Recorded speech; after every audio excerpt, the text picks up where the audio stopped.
یا رسول اللہ، اے اللہ کے رسول، دلنی علی عمل اذا عملتہ احبنی اللہ احبنی الناس. بات بڑی پوچھی اس نے، یہاں بھی ہونا چاہیے تھا بخن بخن، خوب پوچھا تم نے. آدمی ذہین تھا. اے اللہ کے رسول مجھے وہ عمل بتا دیجئے کہ میں اگر اس کو کر گزروں تو اللہ بھی مجھ سے محبت کرے اور لوگ بھی مجھ سے محبت کریں. یہ دو محبتیں مشکل جمع ہوتی ہیں. جواب سنیے، ازہد فی الدنیا یحبک اللہ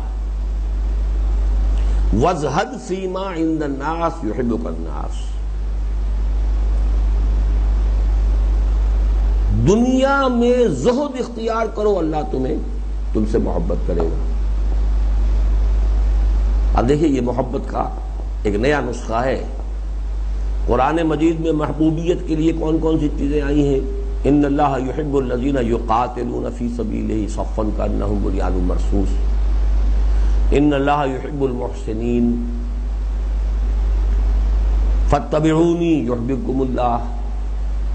لیکن یہاں ایک اور نسخہ ہے جو حضور بیان فرما رہے ہیں. زہد کسے کہتے ہیں؟ Try to define it. Who will do?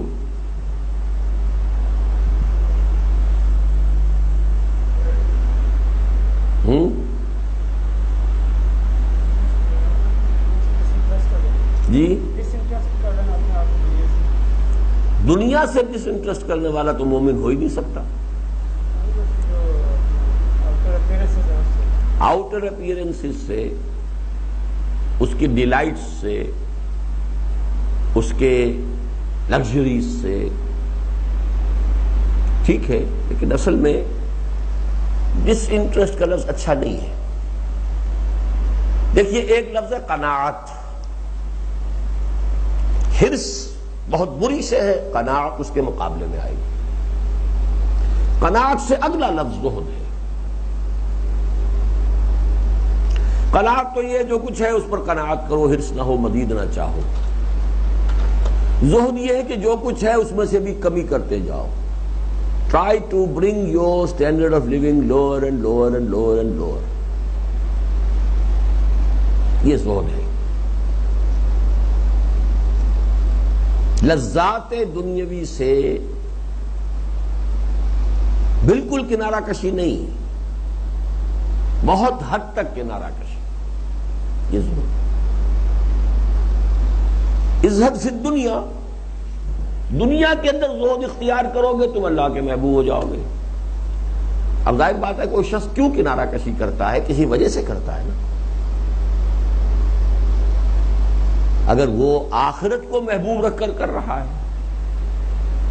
اپنی توانائیاں صرف کر رہا ہے آخرت کے لیے، تو خود بخود زہد آ گیا. اسے اپنا سٹینڈرڈ لیونگ تو کم کرنا ہی پڑے گا. فرض کیجئے دین قائم ہے، اب وہ اپنے سٹینڈرڈ آف لیونگ کو کم کر رہا ہے تاکہ زیادہ سے زیادہ غرباء اور مساکین کی مدد کر سکے. زہد ہو گیا.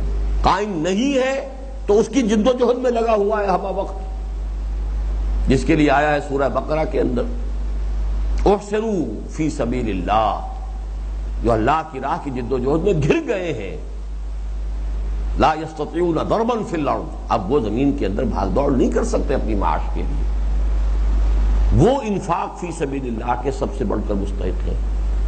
یہ ظاہر بات ہے کہ وہ اس میں الل تلل چھوڑنے پڑیں گے، پراٹھے تو چھوڑنے پڑیں گے، سوکھی روٹی بھی گزارا کرنا پڑے گا. تو کسی مقصد کے لیے ہوتا ہے. تو عزت فی الدنیا یحبک اللہ وازہد فیما عند الناس، یہ بڑی پیاری بات ہے. اور غنی بن جاؤ ان چیزوں سے جو لوگوں کے پاس ہے. آپ کسی کے گھر گئے، آپ نے چیزیں دیکھی، لیکن معلوم ہو جائے گھر والا تاڑ لیتا ہے، یہ لالچ سے دیکھ رہا ہے، حسد سے دیکھ رہا ہے. کس طرح دیکھ رہا ہے؟ اگر اس نے آپ کی نگاہ میں دیکھا کہ اس کی نگاہ میں نہ حرص ہے، نہ حسد ہے، نہ حسرت ہے، اس کے دل میں آپ کی محبت پیدا ہو جائے، عظمت پیدا ہو جائے. اور یہ آپ کے اپنے وجود سے پھوٹے گی یہ چیز، جس کو میں نے ایک جگہ لفظ استعمال کیا ہے، دنیا پر نگاہ غلط انداز ڈالتا ہوا انسان نکل جائے۔ بازار سے گزرا ہوں، خریدار نہیں۔ ایک حدیث میں بھی آیا ہے، حضور نے فرمایا مالی ولی دنیا، مجھے تمہاری اس دنیا سے کیا سروکار،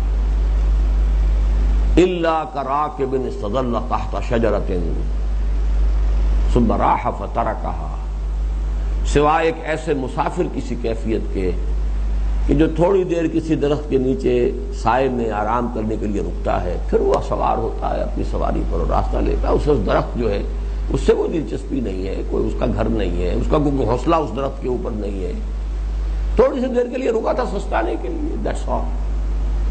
مالی ولی دنیا انما انا کراکب استظل تحت شجرۃ ثم راح فترکها۔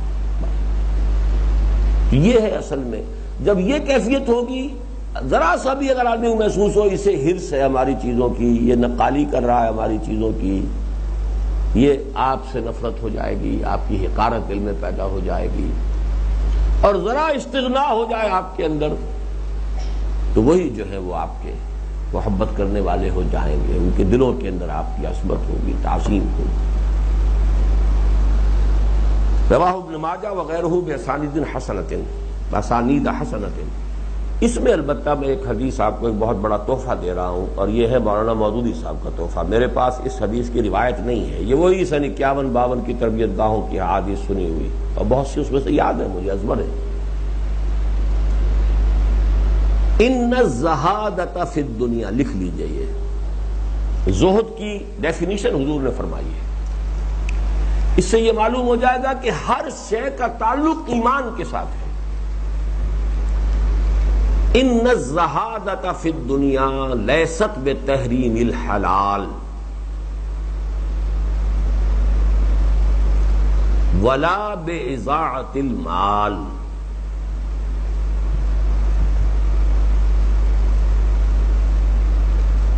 دنیا میں زہد اس کا نام نہیں ہے کہ حلال چیزوں کو اپنے اوپر حرام کر لیا جائے یا مال کو ضائع کر دیا جائے۔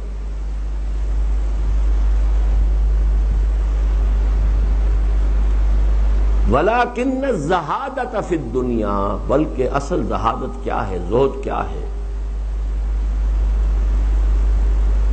ان یکون بما فی ید اللہ، ان یکون ما فی ید اللہ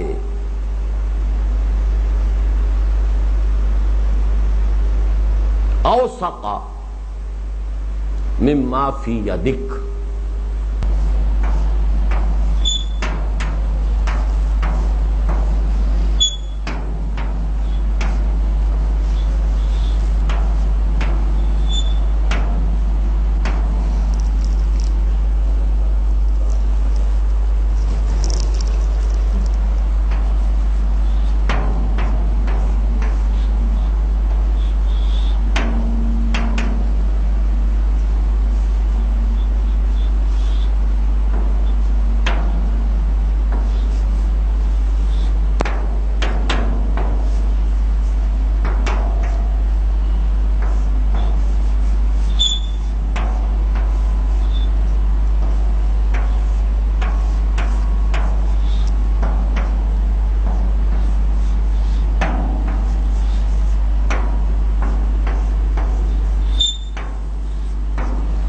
ان الزہادۃ فی الدنیا لیست بتحریم الحلال ولا باضاعۃ المال،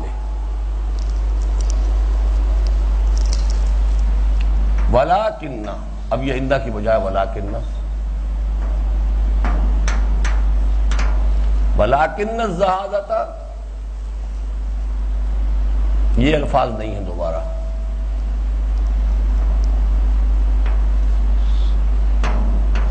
بِأَن يَكُونَ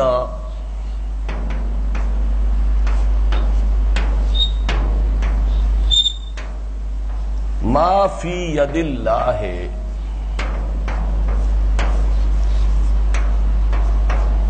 أَوْثَقَ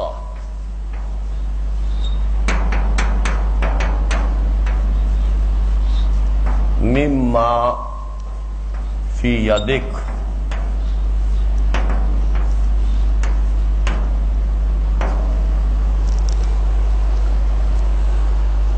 دنیا میں زہد اس کا نام نہیں ہے کہ حلال کو اپنے اوپر حرام کر لیا جائے. اب یہ سورہ اعراف کی آیت ہے، قل من حرم زینۃ اللہ التی اخرج لعبادہ. وہ جو رہبانیت والا زہد ہے وہ اسلام میں پسند نہیں ہے کہ لذتوں کو اپنے اوپر حرام ٹھہرا لیا جائے. آپ اگر اقامت دین کی جد و جہد میں لگے ہوئے ہیں ہمتن، پھر بھی اللہ کا کوئی ایسا فضل آپ پر ہو گیا ہے کہ آپ کو کوئی اچھی چیز کھانے کو مل، کھائیے ضرور، اللہ کا شکر ادا کیجیے. وہ تارک الدنیا نہیں، ڈس انٹرسٹ، اسی لیے میں نے کہا تھا اچھا لفظ نہیں ہے. اسلام میں سیلف اینیہیلیشن نہیں ہے، سیلف کنٹرول ہے. کیپ یور نفس alive, don't make it did. Keep it alive and strong, but control it. گھوڑا تکڑا ہوگا تو لے کے دوڑے گا آپ کو، لیکن آپ کو قابو یافتہ ہونا چاہیے گھوڑے پر. گھوڑے کو لاغر کر دیا تو کیا کرو گے؟ پھر کون سی جنگ میں استعمال کرو گے اسے؟ اسلام کا کانسیپٹ بالکل جدا ہے. زہد اسی لیے میں نے چاہا کہ اس حدیث کے حوالے سے کہیں آپ کسی دوسری طرف نہ نکل جائیں. یہ رہبانیت والا زہد نہیں ہے. ان الزہادۃ فی الدنیا لیست بتحریم الحلال ولا باضاعۃ المال، مال ضائع کرنے کے لیے تو نہیں ہوتا. ولکن الزہادۃ، اصل زہد کیا ہے؟ ان یکون بما فی ید اللہ اوثق، کہ وہ شے جو اللہ کے ہاتھ میں ہے اس پر تمہیں زیادہ اعتماد ہو بنسبت اس کے جو تمہارے ہاتھ میں ہے. ساری بات ایمان کی ہے. دنیا کا قاعدہ یہ ہے، bird in hand is worth to in the Bush. وہاں دو پرندے ہیں، ان کی فکر میں جو ایک ہے چھوڑ نہ دینا کہیں، اس کو قابو رکھو. یہ ایک بہت بہتر ہے ان دو سے جو ابھی جھاڑی کے اندر ہے. A bird in hand is better than two in the bush. ہم کہتے ہیں کہ جو کچھ whatever is in the hand of Allah is much more better than what we have in our hands. یعنی وسائل موجود اور اویلیبل وسائل پر اعتماد اور وثوق نہ ہو. اوثق وثوق کے ساتھ اعتماد اور وثوق اویلیبل مادی وسائل پر نہ ہو، اللہ پر ہو، توکل اللہ پر ہو. یہ توکل ہے. بڑی پیاری حدیث ہے یہ. اور جی اب کون سی رہ گئی؟ سامن.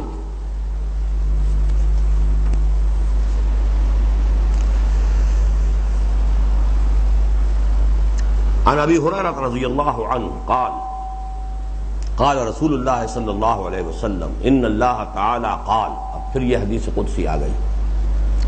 حضرت ابو ہریرہ راوی ہیں.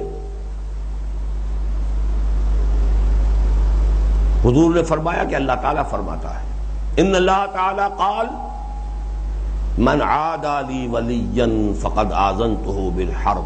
اب یہ اولیاء اللہ کا تذکرہ ہے.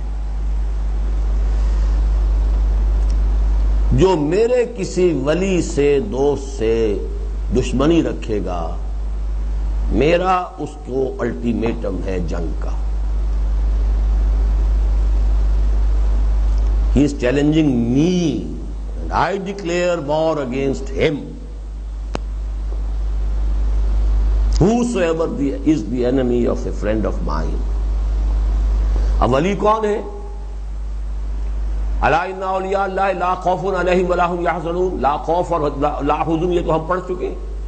ہو ہی نہیں سکتا کچھ، نہ کوئی آپ سے کچھ کر سکتا ہے، نہ یہ کہ جو چیز ہوئی ہے وہ آپ سے ٹل سکتی تھی، نہ جو چیز نہیں ملی ہے وہ آپ کو مل سکتی تھی. خوف اور